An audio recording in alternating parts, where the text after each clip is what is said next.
I am in radio contact.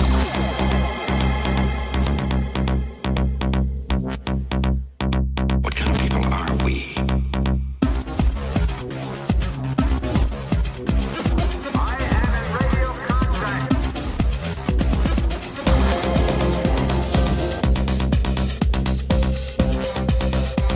What kind of people are we? Attention, crew, this is your Captain Caliban speaking. This is a supplemental episode of Enterprising Individuals, where we bring you news and tidbits from the world of Trek, also interviews with special guests, and a few little surprises along the way.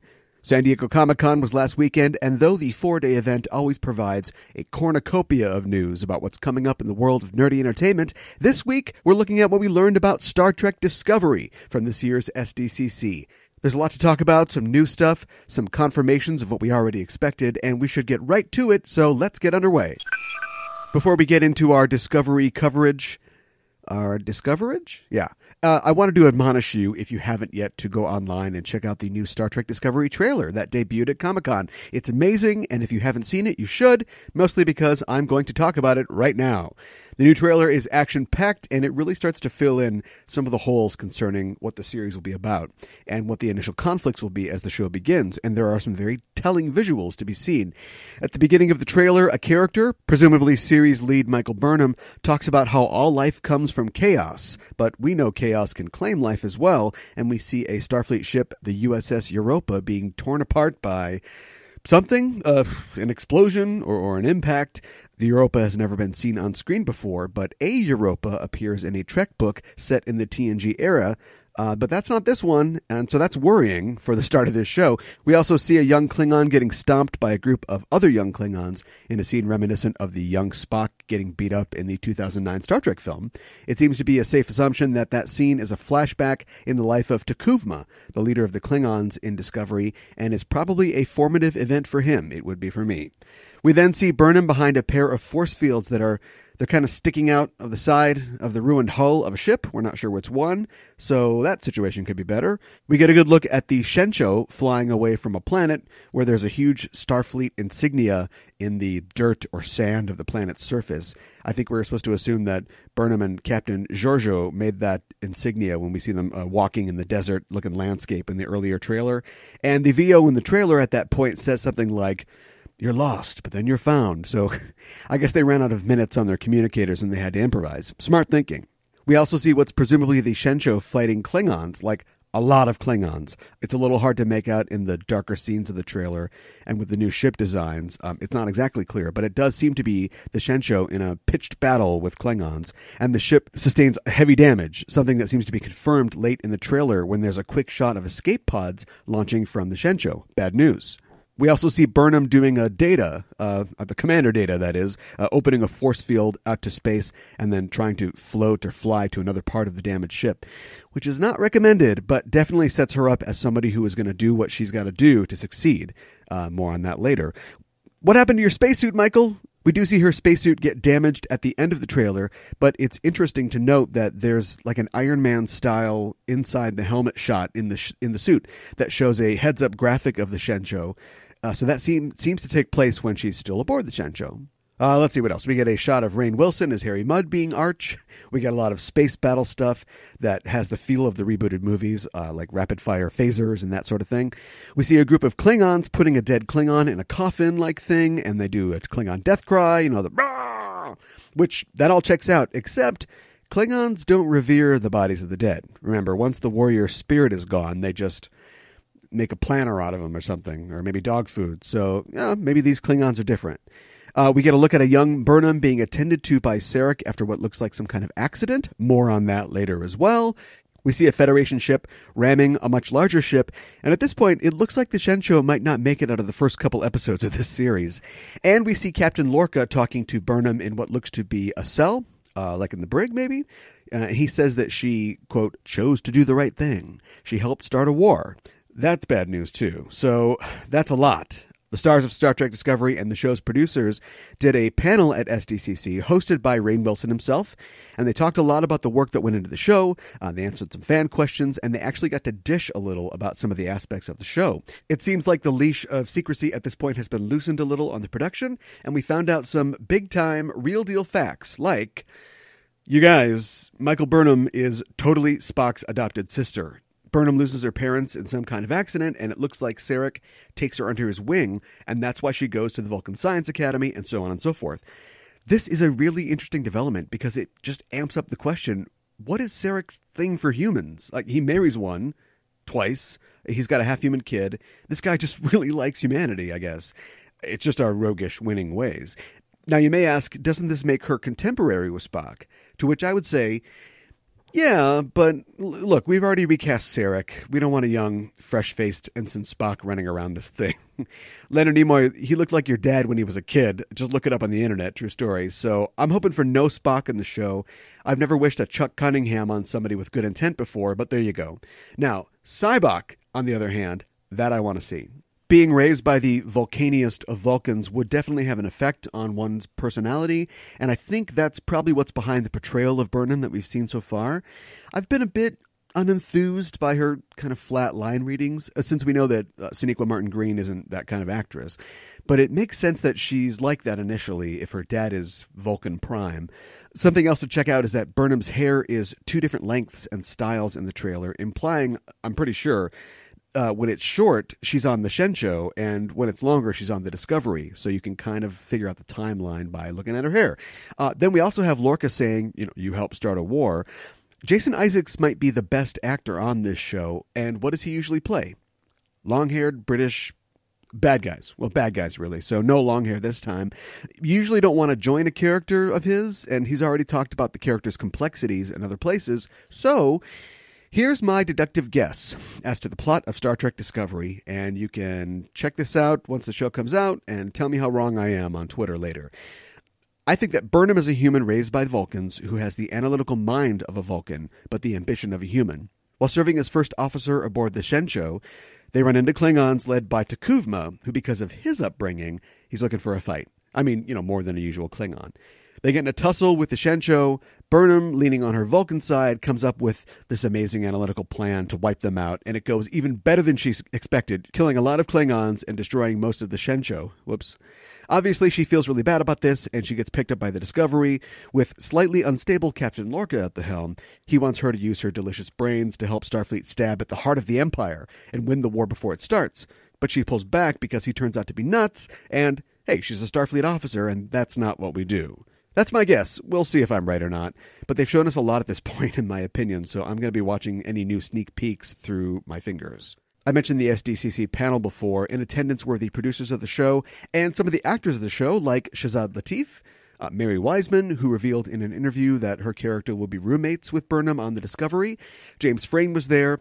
Doug Jones was there, and he showed off the walk he uses to play Lieutenant Saru, who has hoof-like feet.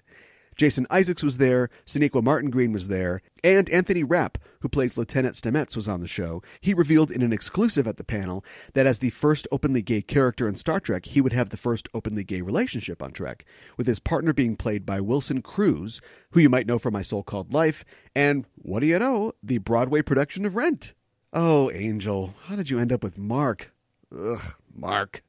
We got a few more details from the panel, like the fact that the Klingons in the series will speak actual Klingon, complete with subtitles. That's from producer and showrunner Gretchen Berg. Other producer and showrunner Aaron Harberts talked about the conflict between Starfleet and the Klingons, addressing that whole, hey, why is Starfleet starting or at least forwarding a war here thing, and saying that both sides in this are going to be more ambiguous than just Klingons bad guys, we good guys. That's where I was going with my speculative summary earlier. Harbert said that the story will be more about how peace comes out of this, which I think is cool. Doug Jones also told us that the species of alien he'll be playing is called a Kelpian, which I'm assuming is a reference to Kelpies, which are sort of like Scottish water spirit. They're sometimes depicted as horse-like, hence the hooves. No word on whether Kelpians are aquatic or can shapeshift like the Kelpies of yore, which leads me to my crabbiest segment yet, Andy Mooney's commentary. Why don't we ever use aliens' words for themselves to name them? They don't have Kelpies on the Kelpie homeworld, do they? Yet the second we made first contact, Captain Angus O'Shaughnessy probably said, they got horse feet. Let's call this Kelpia. Excuse me, but we actually call ourselves Kelpia. Got a nice ring to it. What if the shoe was on the other foot? What if the Kelpians helped found the Federation, and on their homeworld there was a dangerously self-obsessed hairless primate called a Moisty? There, we'd be Moistians. And what's the deal with this Lady Gaga? Is she a woman or a baby?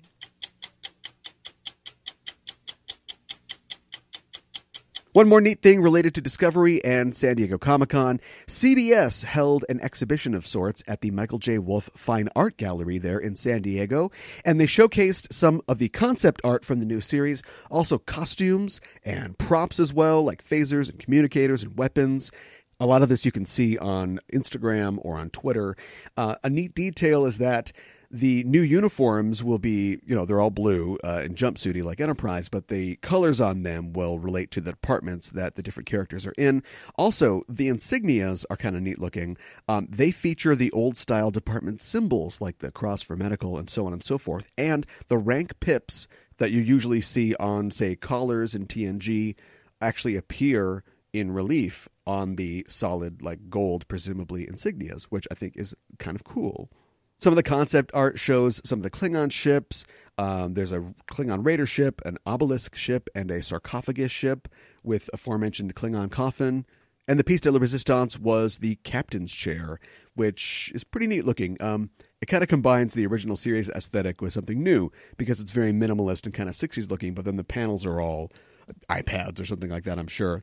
And adding to the coolness at the gallery, Sonequa Martin Green, Jason Isaacs, Anthony Rapp, James Frayne, Doug Jones, and Mary Wiseman all showed up to hang out with fans. So it's all good news, really. This show is realer now than it's ever been, and I can't be more happy about that. We are actually going to see Star Trek back on TV this September, so it's time to get excited. And of course, we will be covering on Enterprising Individuals, the new show when it comes out. More info on our coverage of Star Trek Discovery soon. Speaking of Star Trek Discovery, as I just was at length, here's how excited I am. I've started having Discovery dreams. I know, nobody really wants to hear somebody else's dreams, but just hear me out. In the dream, I'm on the Discovery, the ship itself, but, it's also the show Discovery, like you get in dreams sometimes. And I'm in uniform, I'm a crew, or I guess a cast member, and we're all waiting for the show to start. Like, we're a little nervous, we hope it's going to be good, but we're playing with all the panels and the toys, and there's just this feeling of excited anticipation. And I guess that seems like a dumb dream, but I have themed stress dreams all the time where I'm trying to record a show and it's late, or I'm trying to get to the stage, but it's a whole Spinal Tap situation and I can't find it. I had that one all the time when I was an actor. So my point is, this was a stress dream, but like a good one? Like, there was still this tension of when is this thing going to start? Also, there were a lot of crew members. Like, I kind of know the crew members and the cast members like of the show now, but there were like 100 different people, names I had to remember, so we know where that one's coming from. But still, we were all excited, and we were looking forward to the show coming out. So I think that's a good sign. Until I have another dream where I'm beamed down to an alien planet and I'm just in my underwear. Remember, listeners, you can share your dreams, clothed or no, and maybe have them read on the air. Just go to facebook.com/EISTpod or find us at EISTpod on Twitter or through our social media links on enterprisingindividuals.com. You can also reach the show at EISTpod@gmail.com with feedback and suggestions or to just say hello. We're waiting to receive your transmission. Here's some good news. Our live show from Convergence 2017, where we talk about Star Trek II, The Wrath of Khan, with some special author guests, is now available on our Patreon page. Go to patreon.com/EISTpod, where you can hear the show. You can join our crew for as little as $1 and get access to that amazing live show. Also access to our upcoming DS9 commentaries and my Klingon Christmas Carol production diary. Plus, you get a sneak peek at upcoming shows and guests and more. Again, it's at patreon.com/EISTpod. We work hard to bring you an entertaining and informative show every week, and if this was the 24th century, or heck, even the 23rd century, where money didn't exist, we do it merely for the sense of satisfaction. But being the 21st century as it is, everything costs something. So if you enjoy the show and you want to help out, please check out our Patreon. We have many tiers or ranks at which you can contribute, with different benefits and prizes you can get, in addition to knowing that you're contributing to something that you love and are part of a larger community. Plus, you get access to great subscriber content like our Wrath of Khan live show. Again, it's patreon.com/EISTpod. Anything you can contribute would be appreciated and would help keep us flying. Thanks. And that is it for our supplemental episode this week of Enterprising Individuals. If you're an iTunes listener and you haven't yet, why not look us up on iTunes and make sure that you're subscribed to the show. Also, please write a review if the spirit moves you, and give us a rating at the very least. We'd appreciate it. If you're not on iTunes, you can still subscribe to the show on Google Play or on Stitcher or wherever you get our show from. And if you leave positive comments and ratings on those platforms as well, we would be eternally grateful.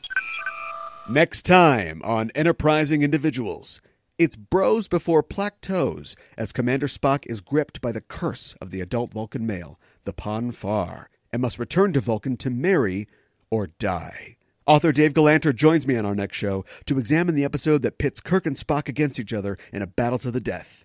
And jingle bells, so many jingle bells. The original series episode, Amok Time, next time on Enterprising Individuals. And until then, I'm your Captain Caliban, signing off and saying, live long and prosper.